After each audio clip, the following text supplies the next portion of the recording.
Okay, here are some tips to increase your sales effectiveness by using your time to maximize efficiency. Number one, advanced planning. Peter Drucker says that action without thinking is the cause of every failure. The time it takes you to sit down and go through this course material and work out your presentation, identify your prospects, organize what you're going to say, plan your closes, and, by the way, practice them on your family.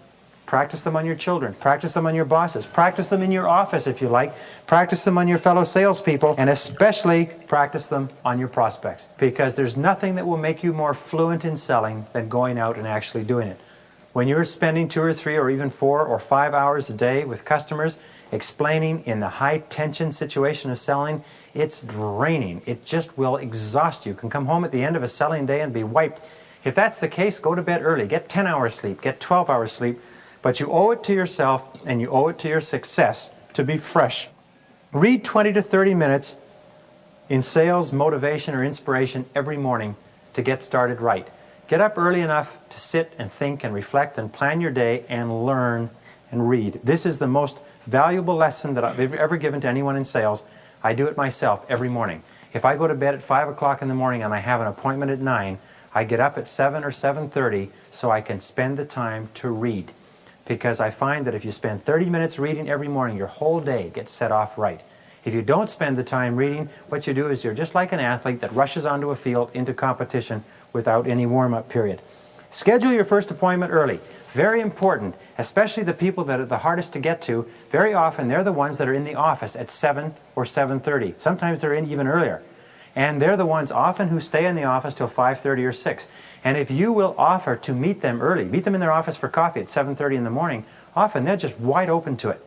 They're just gung-ho people, and the people who are the most difficult to get to see, who have the least time to spare to see you, are almost always your most valuable prospects. Have you noticed the people that have all the time in the world never buy anything? It's the people that are hard to get through to that are the valuable ones. So be creative. I remember once I called a fellow for an appointment using my opening line. He said, sure. He said, why don't you come and see me in the morning? I said, what time in the morning? He said, well, how about early? I said, sure, I'll come early. He said, how about 6? I said, oh, sure, okay. What time would you really like to get together? He said, 6. I'll be in the office by 6. I'm never in there later than 6. I learned later that that was true. I said, okay, I'll meet you in your office at 6. So I'd rise to the challenge. It turned out to be actually very good. Over the course of a couple of years, I did a lot of business with that company. Well, it was the middle of the winter. The snow was drifting. I got up at 4 o'clock in the morning. I got dressed. I drove all the way across town through the snow, and I drove up to this person's office. I got there early. I wasn't going to get there late. I was there at 5:45. And I parked my car in the parking lot. And the parking lot was lit up with these overhead lights, and there wasn't another car for miles. And I sat there with my engine on, with the heater going, sitting in the parking lot, saying to myself, what if I have been bamboozled? And I'm sitting there thinking and waiting. 6 o'clock comes, nobody's there. 6:05, 6:10, 6:15, he showed up. He'd had trouble getting out of his garage. It had happened. But he was there. We had a very, very good meeting, and it led to an enormous amount of business. But I couldn't have gotten to see him during the day because he was just far too busy. Spend 75% of your time prospecting until you become too busy servicing customers. Get out there and prospect. See people. Knock on doors. When I started in any sales field, I make one resolution. And you can use this today as a starting point. Starting off, decide you're going to go out and make 100 calls within the next 20 to 30 days. You're going to make 100 calls, cold calls or telephone calls, and get face-to-face with 100 new prospects. If you will do that, you'll never look back. Get that head of steam going. Don't worry whether you close this one or close that one or anything else. Just get out and see 100 people and tell them about your product in a logical, organized way, and you'll never look back. The reason why people aren't making a lot of money in selling is because they're not talking to enough people. That's the reason. It's not because business is bad or prices are up or unemployment is high. It's because people aren't talking to enough people. And I know salespeople who are making excellent wages today, excellent incomes in the same industries that other people say there's no business because business is terrible. Well, spend your entire day working. Make every minute count. Don't think of your day in terms of hours. Don't think of it in terms of mornings and afternoons. Think of it in terms of minutes. Thomas Carlyle once said a very interesting thing. He said, people that would never think of committing suicide or ending their life would think nothing of dribbling their life away in useless minutes and hours every day. So use every minute. Make every minute count. Don't waste coffee breaks. Don't just ever sit down and have a cup of coffee and spend 15 or 20 or 30 minutes just killing time drinking coffee. Always be working. Have coffee with clients. Have coffee on the road. Have coffee when you're preparing something, but don't just sit and have a coffee break. You are not salaried laborers. Salaried laborers have coffee breaks. You are professionals in one of the most exciting professions in the world, and the only thing you get paid for is your time usage. Look at these statistics.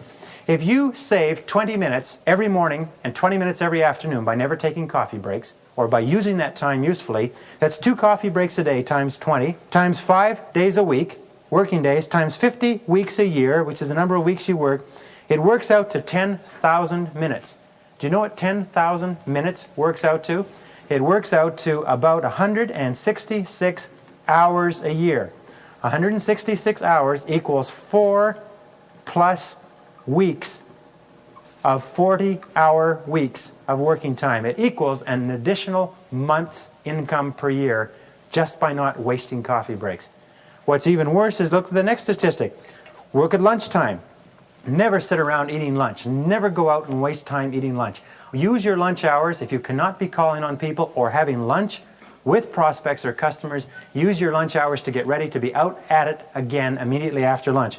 If you save your lunch hours or use them for useful work rather than sitting around wasting time with other people who are going nowhere with their lives for that matter, 1 hour per day times 5 days per week times 50 weeks a year works out to 250 hours per year. 250 divided by 40 equals what? It equals 6 plus weeks, 40-hour weeks each year. Which means that if you use your lunch times well and use your coffee breaks well, and you take a few minutes in the morning, get started a little bit earlier, you can find you can add as much as 2.5 to 3 months of income to your income every year. And I guarantee you, that's what the top people are doing. That's what the big money makers are doing. They're not sitting around drinking coffee, complaining, moaning and groaning. And I'm not saying that you do it either.